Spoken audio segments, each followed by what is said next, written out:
وزمر إلى الله إن الله بصير بالعباد ولا حول ولا قوة إلا بالله العلي العظيم حسبنا الله ونعم الوكيل نعم المولى ونعم النصير أعوذ بالله من الشيطان اللعين الرجيم بسم الله الرحمن الرحيم الحمد لله الذي لا مضاد له في ملكه ولا منازع له في أمره ولا شبيه له في عظمته ثم الصلاة والسلام على رسوله الكريم الأمي المكي المدني القرشي الهاشمي أبي القاسم محمد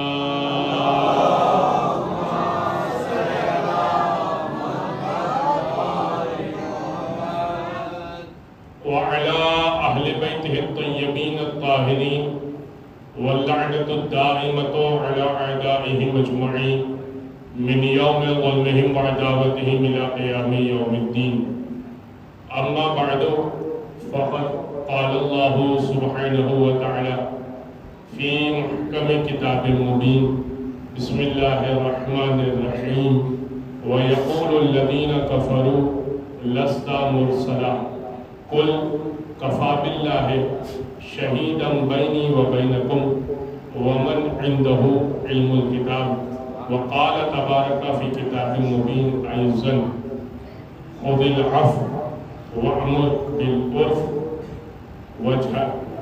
واعرض عن الجاهلين صلى على محمد وآل محمد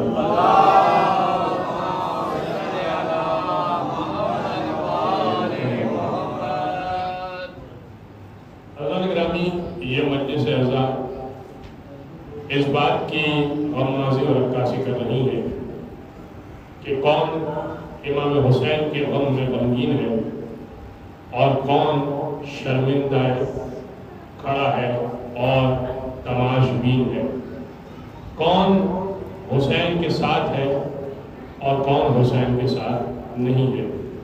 دیکھیے عزیزان گرامی، ہم نے کسی کو بھی دعوت نہیں دی جب بھی مجلس ہوئی تو ہم نے کبھی بھی یہ نہیں کہا کسی محلے میں یا کسی جگہ پر یا کسی قصبے میں، قریے میں، بستی میں، کسی گاؤں میں، کسی دیہات میں بھی اگر مجلس ہو رہی ہے تو کسی کا گھر ٹھوک کر دروازہ بجا کر بیان نہیں کیا گیا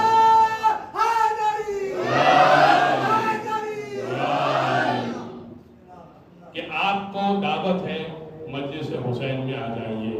اشتہار چلا دیا جاتا ہے، اطلاعیت چلا دی جاتی ہے، بیان کر دیا جاتا ہے کہ فلاں امام بارگاہ میں اتنے بجے مجلس عزا ہے، حسین کا پرسہ لینے کے لیے فاطمہ زہرا آئیں گی، آپ کا اتنا ظرف ہو تو آ جائیے گا۔ یہ مجلس عزا میں وہ آتا ہے کہ جس کا ظرف اتنا ہوتا ہے اور جسے سید الشہداء یہ توفیق دیتے ہیں کہ وہ فرش عزا کا رزق لے سکتا ہے۔ جس کے نصیب میں فرش عزا سے رزق لینا ہی نہ ہو وہ فرش عزا پر آنے کو پسند ہی نہیں کرتا یا اس کے نصیب میں فرش عزا ہوتا ہی نہیں ہے۔ لہذا یہ مجلسیں کسی انویٹیشن کے تحت نہیں ہو رہی کہ شیعہ ہی آئے گا، سنی نہیں آ سکتا، بریلوی نہیں آ سکتا، دیوبندی نہیں آ سکتا، وہابی نہیں آ سکتا، ہندو نہیں آ سکتا۔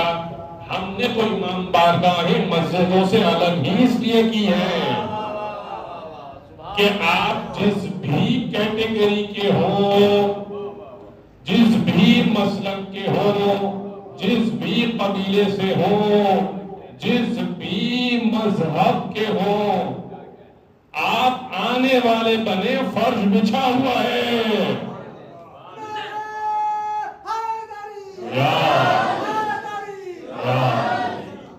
لہذا یہ کسی انویٹیشن کے تحت نہیں ہو رہی ہے مجلسیں۔ آج جہاں تک بات جا رہی ہے، مجلسوں کو اٹینڈ کرنے والے بنیے، سنیے، سمجھیے پیغام حسین کیا ہے، حسین ابن علی کا پیغام کیا ہے، اس خانوادے کا پیغام کیا ہے، اہل بیت اطہار کہنا کیا جا رہا ہے۔ اس سے زیادہ تمہید پر آپ کا وقت نہیں لوں گا۔ پانی غم حسین میں بہنے کا ہے سبب. آنسو پانی ہی کی ایک صورت ہے. پانی غم حسین میں بہنے کا ہے سبب، کرتے ہیں لوگ آگ پہ ماتم بصد ادب. پانی غم حسین میں بہنے کا ہے سبب، کرتے ہیں لوگ آگ پہ ماتم بصد ادب. نوحوں کی ہر صدا پہ ہوائیں ہیں مضطرب، فرش عذابی خاک پہ بچھتا ہے روز و شب. فرش عذابی خاک پہ بچھتا ہے روز و شب. چاروں پہ راج ہے تو شہ مشرقین کا، چاروں پہ راج ہے تو شہ مشرقین کا. دراصل زندگی پہ ہے قبضہ حسین کا.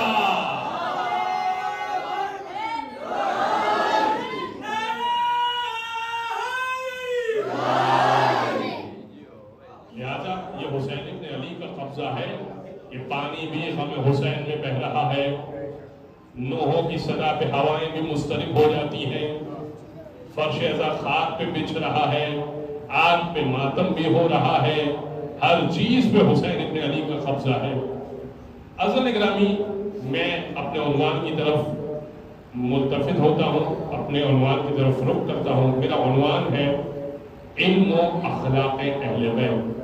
گزشتہ شب میں نے آپ کی خدمت میں گزارش کی تھی کہ ہم اس سے علم نہیں لے سکتے اور اس سے اخلاق نہیں لے سکتے جس کا خود کا اخلاق ہی ٹھیک نہ ہو، جس کے پاس علم ہی نہ ہو، جو خود یہ کہہ رہا ہو کہ اگر علی نہ ہوتے تو میں ہلاک ہو جاتا.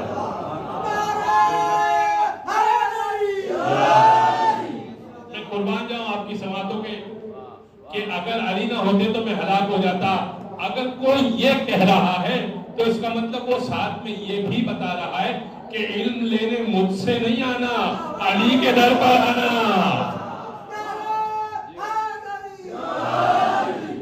اور پھر نبی نے اسی لیے فرمایا تھا انا مدینۃ العلم وعلی بابھا، میں علم کا شہر ہوں، علی اس کا دروازہ ہے. دیکھیے اس شہر کے دروازے تو آج بھی ہوتے ہیں. میں علم کا شہر ہوں، علی اس کا دروازہ ہے. یہاں تک حدیث ہوتی تو یہیں تک بیان کرتا. حدیث یہاں تک مشہور ہے لیکن حدیث ہے یہاں تک نہیں. پھر رسول نے فرمایا اور وَمَنْ أَرَادَ الْحِكْمَةَ فَلْيَأْتِهَا مِنْ بَابِهَا، اور اگر کوئی شخص چاہتا ہے کہ حکمت حاصل کر لے تو اسے چاہیے کہ وہ پہلے دروازے پر آ جائے. اب اگر آپ دروازے کو چھوڑ کر گھر میں داخل ہونا چاہیں گے تو دروازے کود کر چھوڑ آیا کرتے ہیں.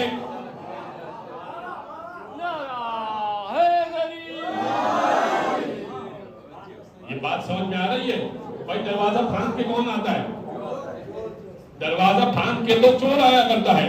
لہذا اگر علم چاہیے آپ کو تو دروازے پہ پہلے جانا پڑے گا، اس کے بعد رسول اللہ کے پاس جانا پڑے گا. اس لیے مولا کائنات نے فرمایا کنت اتبعہ اتباع الفصیل اسرع من، میں نے ایسے اتباع کی رسول اللہ کی جیسے اونٹنی کا بچہ اپنی ماں کے پیچھے چلا کرتا ہے. یہ مولا نے کیوں مثال دی؟ یہ نہج البلاغہ میں مولا نے یہ مثال کیوں دی؟ مولا نے یہ مثال اس لیے دی اس لیے کہ اونٹنی کا بچہ جب اپنی ماں کے پیچھے چلتا ہے نا تو جہاں ماں قدم رکھتی ہے وہیں بچہ قدم رکھتا ہے. بکری کے بچے کا نہیں کہا امام نے. بکری کا بچہ ماں کی پیروی تو کرتا ہے مگر راستہ دوسرا اختیار کر لیتا ہے کبھی کبھی. بھئی ماں جا رہی ہے بہن ہی وہ اس راستہ اختیار نہیں کرے گا، مگر اونٹنی کا بچہ جہاں اونٹ قدم رکھتے گا بچہ وہیں قدم رکھتا ہے. یہ مولا علی اپنے نے مثال دے رہے ہیں جہاں رسول نے قدم رکھا میں نے وہیں پر قدم رکھا. اور یہ مثال پھر اس سے پڑھ کر اور ایک اور مثال دے دوں. اب بات تو مجھے کسی اور طریقے سے شروع کرنی تھی لیکن بات کسی اور طریقے سے آ گئی تو سنیں.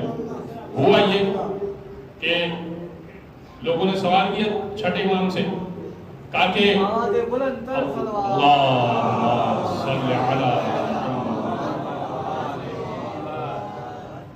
ایک مرتبہ حضرت سلمان فارسی کا تذکرہ جب نکلا نا تو بس میں امام میں تو امام نے کہا کہ ان کو فارسی نہ کہو، ان کو محمدی کہا کرو۔ جیسے امام نے یہ کہا تو اس نے کہا کہ یہ محمدی کس سبب سے؟ تو امام نے کہا کہ اس لیے کہ رسول اللہ نے یہ فرمایا تھا کہ سلمان منا اہل البیت، سلمان ہم اہل بیت میں سے ہے فارس سے مگر ہم اہل بیت میں سے ہیں۔ تو اس نے سوال کیا کہ کیوں کر آپ اہل بیت میں سے، فارس کا رہنے والا آپ اہل بیت میں سے؟ حضرت گرامی یہ واقعہ کیوں سنا رہا ہوں؟ اخلاق اہل بیت کو اگر کوئی اتباع کر لے، اگر کوئی سمجھ لے، یہ باتیں میرے لیے بھی ہے، میں بار بار عرض کرتا ہوں کہ اگر ہم کچھ باتوں کو ٹھیک طریقے سے سیکھ کر عمل کرنے کی کوشش کر لیں تو ہمارا درجہ بلند ہو جائے گا۔ ان مجالس سے کچھ لے کے اٹھیے، کچھ بہتری کی طرف۔ روز کا جو دن آپ کا گزر رہا ہے وہ گزشتہ مولا کائنات کا جملہ عرض کر رہا ہوں آپ کی خدمت میں، اپنے پاس سے نہیں پیش کر رہا۔ روز کا جو دن تمہارا گزر رہا ہے اور جو گزشتہ دن گزرا، اگر وہ یکساں ہے، ایک جیسا ہے، تو تم نے کچھ نیا نہیں کیا، تم نے کچھ اپنی زندگی میں بہتر نہیں کیا۔ لہذا کوشش کرو کہ اگلا دن تمہارا بہتر طریقے سے گزرے، یعنی ہر دن آپ کا امپرومنٹ کے ساتھ ہو، ہر دن آپ کے کیریکٹر میں کوئی خوبی وارد ہونی چاہیے۔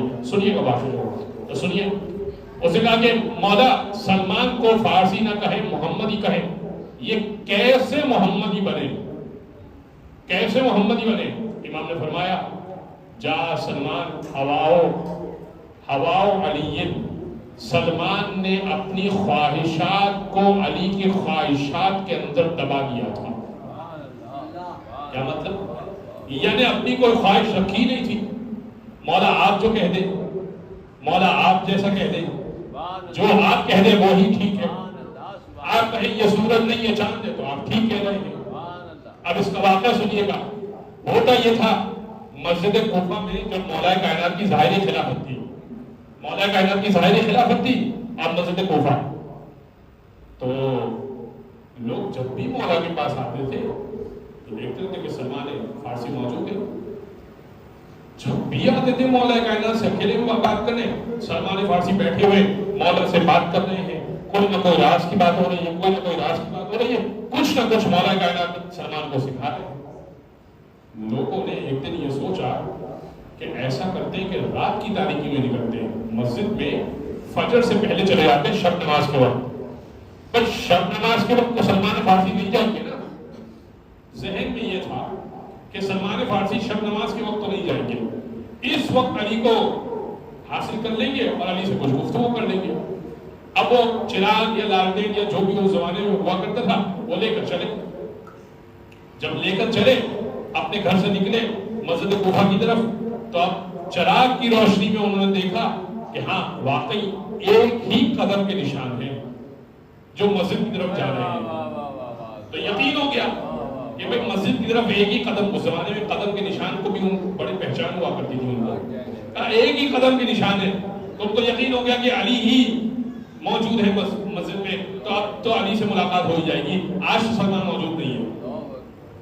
جب مسجد میں پہنچے تو سلمان فارسی موجود تھے۔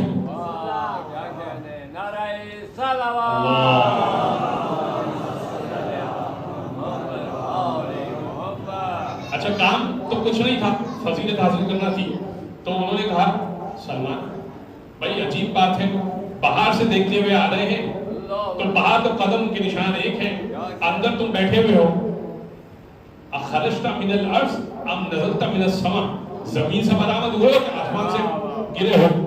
کہاں سے نکلے ہو بھائی تم؟ قدم تو باہر یہ ہے، ایک قدم کے نشان ہے، اور تم بھی موجود ہو، علی بھی موجود ہے مسجد میں۔ سلمان نے کہا لقد وضعت قدم علی ابن ابی طالب، لقد وضعت قدمی علی اثر قدم علی ابن ابی طالب، میں نے اپنے قدم کو علی ابن ابی طالب کے قدم پر جما کر چل کر اس مسجد تک آیا ہوں۔ اس نے کہا کہ کیوں تم نے ایسا کیوں کیا؟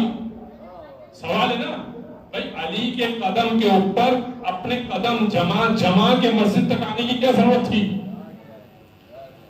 سلمان نے جواب دیا، سنیے گا، سلمان کہنے لگے اس لیے کہ علی امام اور حجت ہے، اور امام قدم اٹھاتا نہیں ہے اور رکھتا نہیں ہے مگر مشیت الہی کے تحت رکھتا ہے اور مشیت الہی کے تحت اٹھاتا ہے۔ تو کوئی تو راز ہوگا علی کے قدم اٹھانے میں اور قدم بٹھانے میں، تو راز تو مجھے نہیں معلوم مگر میں نے بھی وہی قدم بٹھا دیے۔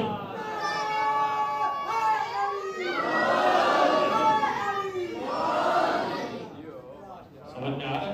اگر اتنی اتباع کر سکتے ہیں تب سلمان بنیں گے، ہاں اتنی اتباع تو نہیں کر سکیں گے مثال کے طور پر، تو کچھ کر سکتے ہیں۔ اب آ جائیے کچھ باتیں میں آپ کو ہمارے جن حالات میں ہم گزر رہے ہیں نا، یہ تو وہ ہیں کہ جو علی کی طرف پیروی کر کے اس کمال پہ پہنچے کہ اہل بیت اطہار کے ساتھ ملحق ہو گئے۔ لیکن توجہ جانب رکھیے گا، لیکن اخلاق اہل بیت، اخلاق علی ابن ابی طالب، علم علی ابن ابی طالب کیا ہے؟ علم علی ابن ابی طالب اخلاق ہے جو میں نے آیت پیش کی آپ کی خدمت میں، اس کو سنیے گا۔ 3 باتیں رسول اسلام کو پروردگار نے تعلیم دی۔ سورہ اعراف کی آیت نمبر 199، خذ العفو وَأَمُرْ بِالْعُرْفِ وَأَعْرِضْ عَنِ الْجَاهِلِينَ، معافی کو تھام لیجئے، نیکی کا حکم دیجئے۔ تینوں باتیں سنیے گا غور سے، یہ آج کی مجلس اسی کے اوپر ہے اور میں بس منزل مسائل پہ آ جاؤں گا یہ اس کے اوپر کچھ باتیں کر کے۔ خذ العفو، معافی کو تھام کے رکھیے، اللہ پروردگار رسول خدا سے کہہ رہا ہے خذ العفو وَأَمُرْ بِالْعُرْفِ، نیکی کا حکم دیجئے، وَأَعْرِضْ عَنِ الْجَاهِلِينَ، اور جاہلوں سے درگزر کیجئے، معاف کیجئے ان کو، جاہلوں کو گریز کیجئے، پرہیز کیجئے۔ جاہل تو بولے گا، اگر یہ 3 کام کر لے نا، معافی، نیکی کا حکم، جاہلوں سے گریز، بس یہ 3 کام کر لیجئے، رسول کو پروردگار کہہ رہا ہے یہ بڑا مشکل کام ہے، خاص طور پہ تیسرا کام وَأَعْرِضْ عَنِ الْجَاهِلِينَ، جاہلوں سے گریز کرنا۔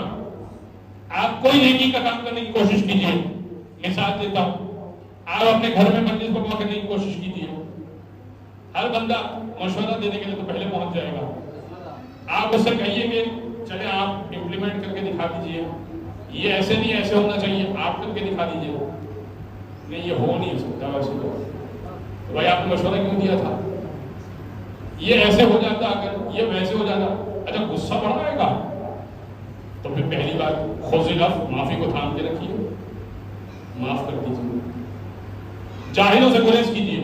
آپ سنیے گا، میں جو آپ کی خدمت میں اس آیت کے ذیل میں کچھ باتیں پیش کرنا چاہتا ہوں۔ وَأَعْرِضْ عَنِ الْجَاهِلِينَ خُذِ الْعَفْوَ وَأْمُرْ بِالْمَعْرُوفِ، کیا ہوا؟ اللہ کے رسول ایک مرتبہ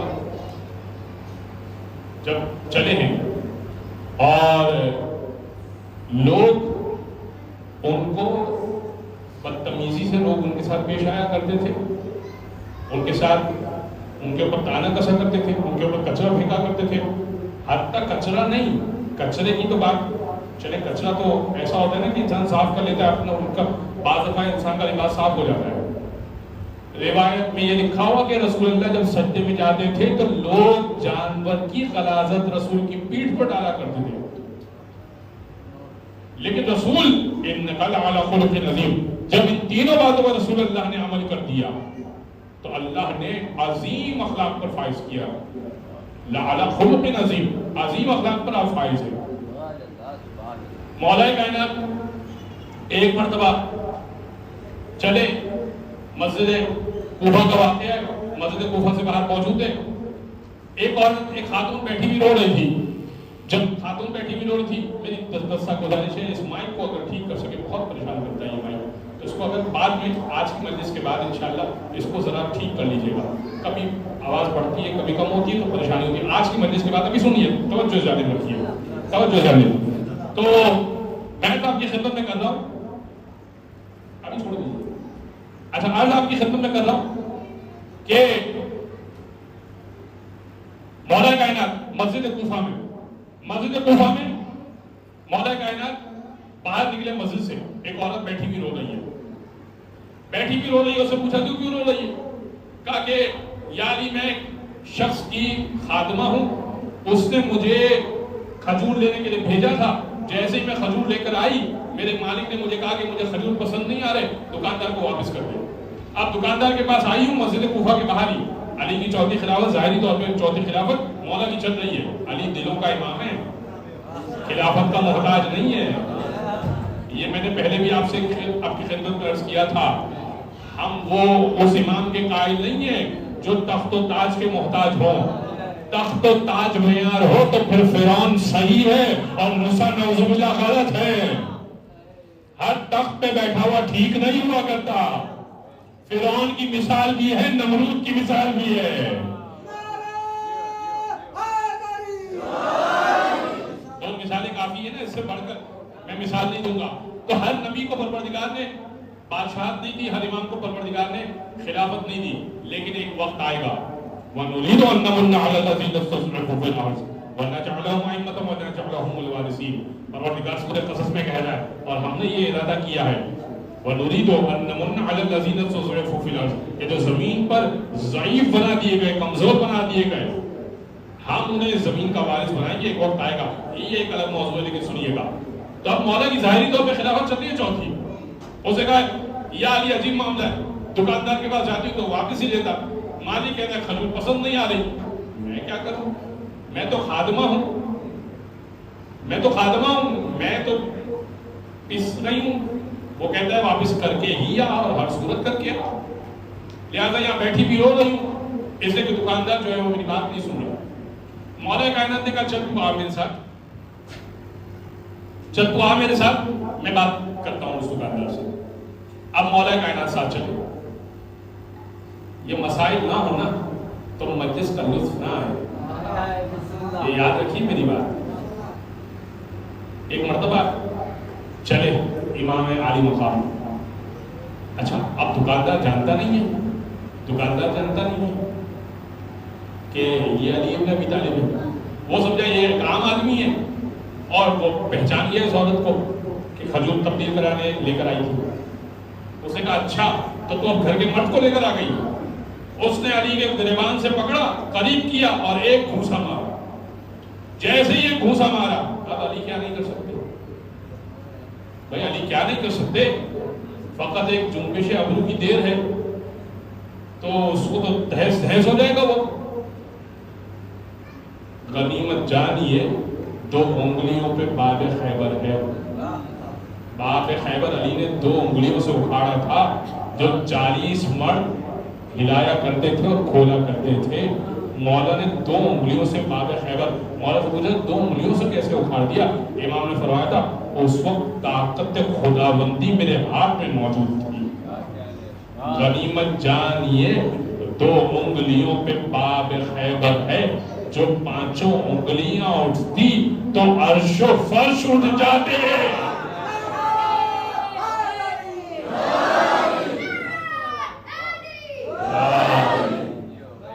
اب مولا کیا نہیں کر سکتے؟ بھائی مولا نے کچھ بھی نہیں کیا. خذ العفو یا رسول اللہ، معافی کو تھام کے رکھیے. یا علی معافی کو تھام کے رکھیے، اہل بیت معافی کو تھام کے رکھیں. اے مسلمانوں معافی کو تھام کے رکھو. خذ العفو وارض عن الجاہلین وامر بالعرف، نیکی کا حکم دو، جاہلوں سے گریز کرو. معلوم ہی نہیں ہے اس کو بیچارے کو. اچھا جیسے اسے گھوسا مارا نا تو پبلک جمع ہو گئی، عوام جمع ہو گئی. اسے کہا تجھے معلوم ہے تو نے کس کو گھوسا مارا ہے؟ توجہ رکھیے گا. تجھے معلوم ہے تو نے کس کو گھوسا مارا ہے؟ کہا بھائی ہوگا کوئی کوفہ کا رہنے والا. کہ یہ اس وقت کا خلیفۃ المسلمین ہے، اور اگر اس کے پاس وہ تلوار ہے جو کسی کے پاس نہیں ہے، اور اگر یہ تلوار نکال لے تو تیری نسل میں کوئی بچے گا نہیں. تو گڑ گڑا کر ہاتھ جوڑ کر قدموں میں گر گیا. کہنے لگا یا علی مجھے معاف کر لیجئے، میں کھجوریں اس کی فوراً لے لیتا ہوں، میں کھجوریں اس کی فوراً واپس کر لیتا ہوں. امام نے فرمایا کمال ہے میرے مولا کا، ہم اس مولا کے چاہنے والے ہیں.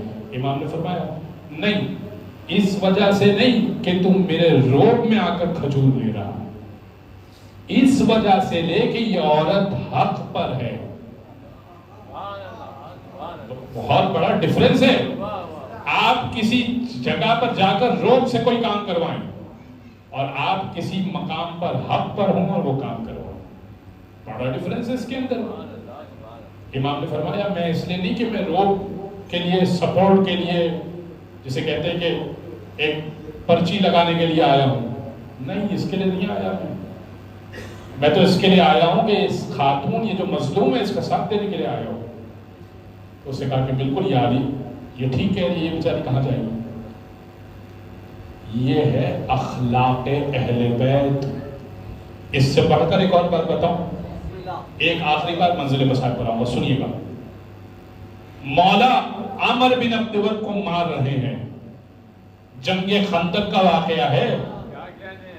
خندق میں کسی مسلمان سے کچھ بھی نہیں ہوا تھا، اور وہ ایک تنگ جگہ کو پار کر کے عمر بن 1000 کے اوپر ایک بندہ سمجھا جاتا تھا عمر بن عبد ود، اور اپنے گھوڑے کی کو ایڑ لگا کر وہ تنگ جگہ کو پار کر کے، جنگ خندق میں تنگ جگہ کو پار کر کے عمر بن عبد ود آ گیا تھا۔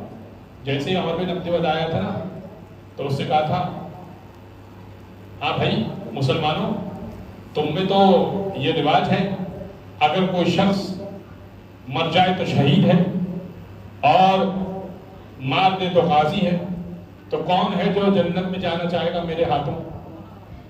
یعنی بتا رہا ہے کہ میں اتنا بہادر ہوں کہ جو بھی میرے مقابلے میں آئے گا وہ مارا ہی جائے گا۔ اور رسول اللہ خیمے میں بیٹھے ہوئے تھے، تشریف فرما تھے، تو رسول اللہ نے فرمایا من لہذا، اس کے لیے کون ہے؟ تو اس نے کہا، کسی نے بھی نہیں کہا کہ ہاں یا رسول اللہ میں جا رہا ہوں، کسی کو بھی اب جنت کا شوق نہیں چڑھا تھا اس نے رسول نے دوسری مرتبہ پوچھا من لہذا، اس کے لیے کون ہے؟ دوسری مرتبہ بھی کسی نے جواب نہیں دیا۔ ہاں 2 مرتبہ علی اٹھے، 2 مرتبہ علی تو اٹھے، اس کے علاوہ کسی نے جواب نہیں دیا۔ میں علی کی بات نہیں کرتا، اس کے علاوہ کسی نے جواب نہیں دیا۔ اچھا یہ مکالمہ چل رہا تھا تو اس نے رسول کے خیمے پر وار کیا اور اپنی تلوار سے خیمے کو چاک کر دیا، پردے کو چاک کر دیا۔ جیسے ہی خیمے کے پردے کو چاک کیا نا، تو اب رسول کو جلانا آیا۔ رسول اللہ نے فرمایا تاریخ کا جملہ نہ ہوتا تو میں ممبر سے نہ پڑھتا۔ رسول نے فرمایا من لحاظل قلب، اس کتے کے لیے کون ہے جو رسول کے خیمے پہ حملہ کرے؟ وہ تو یہ ہوا کرتا ہے۔ اور اب آپ سوچئے کہ جو رسول کے نواسے پہ حملہ کرے وہ کیا ہوگا؟ صحیح ہے؟ تو اب کہا کہ اس کتے کے لیے کون ہے؟ تو اب مولا کائنات دوبارہ اٹھے، کہا یا رسول اللہ اب تو مجھے جانا ہوگا۔ اب مولا کائنات کے بارے میں رسول نے فرمایا برز الایمان کلہ الی الکفر کلہ، آج کل ایمان کل کفر کے مقابلے میں جا رہا ہے، سارا ایمان جا رہا ہے، ایمان والا نہیں جا رہا۔ میں اور آپ ہیں ایمان والے، علی مجسم ایمان ہے۔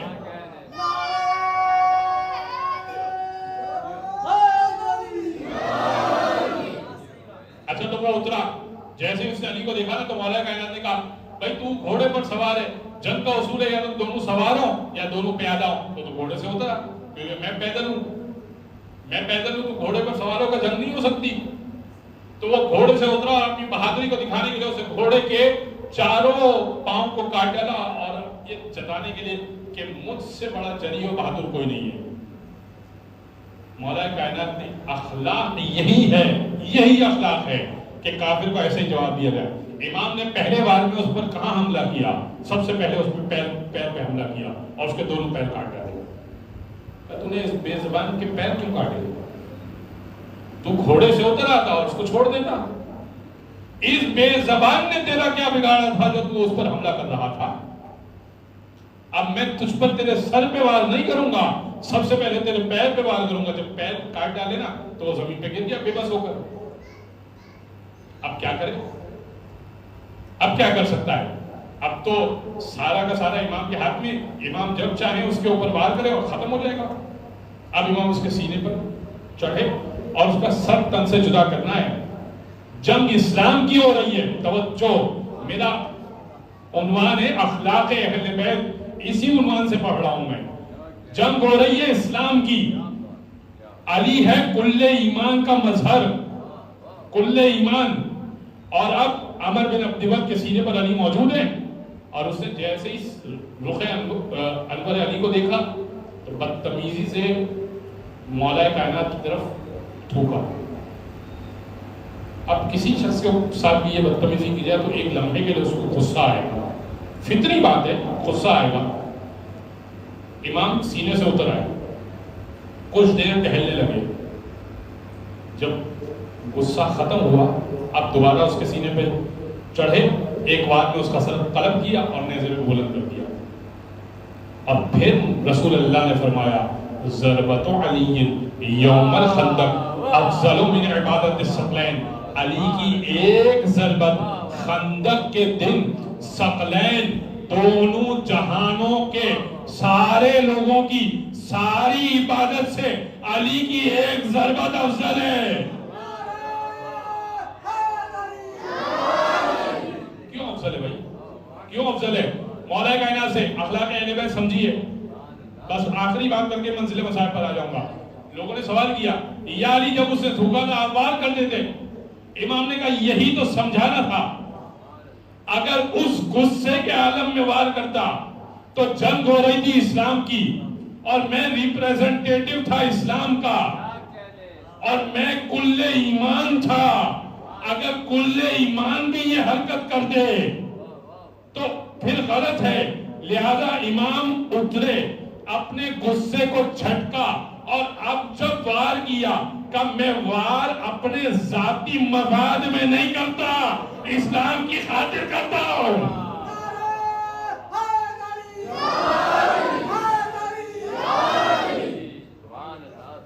وار اسلام کی خاطر ہوتا ہے، ذاتی مفاد میں نہیں ہوتا. یہ اہل بیت اطہار ہیں. بس میرے دوستوں، میرے عزیزوں، آج 2 محرم ہوئے. ایسے تیزی سے محرم جا رہا ہے کہ ہم نے چاند دیکھا، ہم نے علم کشائی کی، ہم نے چاند دیکھا، ہم نے یکم محرم کے حساب سے سوچا کہ پہلی محرم آئے گی تو ہم مجلس فلاں کریں گے. یکم محرم یوں گزر گئی، آج 2 محرم آ گئی. ہمیں محسوس تو نہیں ہو رہا، مگر ہاں کربلا والوں کو بہت محسوس ہوا ہے کہ اس لیے کہ وہ 2 محرم کو والد کربلا ہوئے. جب حسین والد کربلا ہوئے، امام نے اس مقام پر نہر کو دیکھا. رکنے کی وجہ انسان کی یہی ہوتی ہے کہ جہاں اس کو پانی مل جاتا ہے تو وہ رک جاتا ہے. امام نے دیکھا کہ اس زمین پر پانی موجود ہے تو امام رکنا چاہتے تھے، لیکن بستی والوں کو بلایا. کچھ مضافات میں لوگ رہ رہے تھے، ان مضافات والوں کو بلایا اور ان سے پوچھا کہ تمہارے قبیلے کا کیا نام ہے؟ تو انہوں نے کہا کہ ہم بنی اسد ہیں، جو اس جگہ پر ایک عرصے سے رہ رہے ہیں، دہائیوں سے رہ رہے ہیں، اور ہمارے آبا و اجداد بھی یہاں پر رہتے ہیں. امام نے پوچھا کہ اس جگہ کا کیا نام ہے؟ ابھی امام نے حکم نہیں دیا ہے کہ یہاں رکنا ہے، اور فیصلہ بھی امام نے نہیں کیا ہے کہ یہاں رکنا ہے، ٹھہرنا ہے. بس ابھی امام چاہ رہے ہیں کہ ذرا اس سرزمین کی کچھ معلومات ہو جائے. اگر یہ رہائش کے قابل ہو، رکنے کے قابل ہو، تو کچھ دیر رک کر کچھ آرام بھی کر لیا جائے، پانی بھی پی لیا جائے، سیراب ہو جائے. تو بستی والوں نے کہا کہ اس زمین کا نام نین ہے. امام نے فرمایا تو کوئی اور بھی نام ہو اس کا؟ ایک نے کہا کہ ہاں، اس کا ایک نام ہمارے آبا و اجداد نے بازریہ بیان کیا. امام نے پوچھا کہ کوئی اور نام؟ فرمایا کہ ہاں ایک اور نام بھی ہے، شق الفرات، فرات کا دہانہ، فرات کا کنارہ۔ غرض کی کئی ایک نام بتاتے گئے وہ، اور امام پوچھتے گئے کہ کوئی پرانا نام، کوئی پرانا نام، کوئی پرانا نام۔ لہذا سب خاموش ہو گئے اور کہنے لگے کہ ہم میں سے جو سب سے بوڑھا ہے وہ یہ کہہ رہا ہے کہ اسے ایک ایسا نام پتا ہے جو انبیاء کے دور کا نام ہے۔ وہ بوڑھا آگے بڑھا اور کہنے لگا یقال لہا کرب و بلا، اس زمین کو کرب و بلا بھی ایک زمانے میں کہا جاتا تھا۔ یہ زمین کرب اور بلا کی جگہ ہے۔ امام نے فرمایا انا للہ و انا الیہ راجعون، اور پھر حضرت عباس سے کہا عباس آپ فرات کے کنارے خیمے نصب کر لیجیے، خون ہمارا یہی بہے گا، سر ہمارے یہی کٹ کے گرے گے، آگ ہمارے خیموں میں یہی ہوگی۔ ابھی امام نے خیمے لگائے نہیں تھے اور ابھی طے کر رہے تھے کہ کیا کیا جائے، کہ ایسے میں 1000 افراد کا ایک لشکر بھی پیچھے پیچھے آتا ہوا امام کے ساتھ آیا اور اس نے اچانک امام کو گھیر دیا۔ تو امام نے حضرت عباس سے کہا عباس یہ بھی ایک لشکر ہے، شاید بھولا بھٹکا ہے اور کسی جانب روا ہے، بڑا پیاسا لگ رہا ہے، اس کو پانی تو پلاؤ۔ اس لشکر کا سربراہ اور ابن یزید ریائی تھا جس کے پاس 1000 کی فوج تھی۔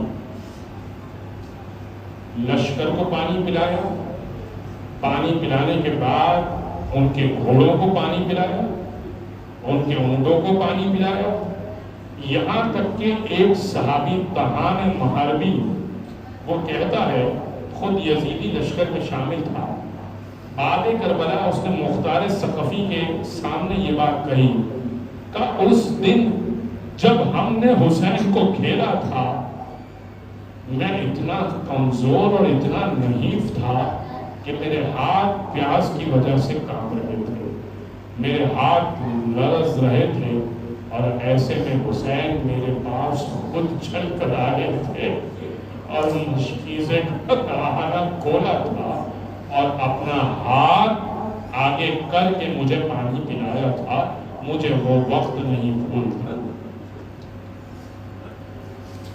یہ حسین ابن علی ہے تو ساقی قاسم کا بیٹا ہے، اگر آپ کی آنکھوں میں آنسو آ گئے تو خدا کا شکر ادا کیجیے۔ امام نے کہا کہ تو کیوں آیا ہے؟ کہ تجھے آپ کو روکنے کے لیے۔ امام نے کہا کہ نماز ظہر کا وقت ہو رہا ہے تو نماز پڑھ دے اور مجھے بھی نماز پڑھنے دے۔ کہ فرض ابن رسول آپ کے ہوتے ہوئے میں نماز اپنی قائم کروں گا؟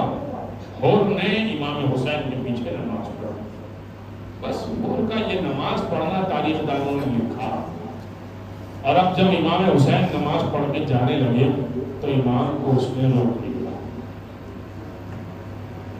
اور امام کے لجام فرض میں ہاتھ ڈال کر کہا کہ کہاں جا رہے ہیں حسین؟ اب آپ کو یہیں پر روکا جائے گا، اس لیے کہ مجھے یزید نے کہا ہے کہ جہاں حسین مل جائے وہیں پہ روک دیا ہے۔ امام نے کہا سقلت کا ام کا یا ہر تیری ماں تیرے غم میں بیٹھے۔ کہا حسین اگر عراق میں کوئی اور ہوتا اور کوئی اور یہ جملہ کہتا تو میں یہ جملہ اس کو پلٹا دیتا، مگر آپ کی ماں تو فاطمہ ہے، میں ان کا نام بغیر وضو نہیں لیا کرتا۔ بس یہ 2 وجوہات تھی، نماز کا پڑھنا اور ماں کے نام کا احترام۔ علماء لکھتے ہیں کہ یہ 2 وجوہات کی بنا پر حور کو توبہ نصیب ہوئی۔ حور کہتا ہے کہ میں شب عاشور ٹہل رہا تھا، ایسے میں عمر سعد آیا اور آنے کے بعد کہنے لگا حور کیا سوچ رہا ہے؟ کیا تو 72 سے ڈر گیا؟ کہ نہیں 72 سے تو نہیں ڈرا، ہاں